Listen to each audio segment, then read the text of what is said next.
والفجر وليال عشر والشفع والوتر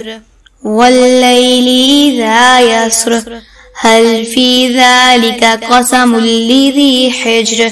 ألم تر كيف فعل ربك بعاد إرم ذات العماد التي لم يخلق مثلها في البلاد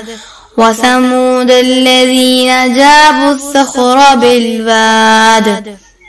وفرعون ذي الأوتاد الذين طغوا في البلاد فأكثروا فيها الفساد فصب عليهم ربك سوط عذاب إن ربك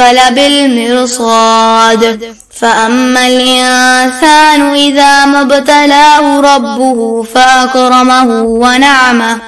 فيقول ربي يكرمن وأما إذا ما ابتلاه فقدر عليه رزقه فيقول ربي يهانن كلا بل لا تكرمون اليتيم ولا تحاضون على طعام المسكين وتأكلون التراث أكلا لما وتحبون المال حبا جما كلا إذا دكت الأرض دكا دكا وجاء ربك والملك صفا صفا وجيء يومئذ بجهنم يومئذ يتذكر الإنسان وأنى له الذكرى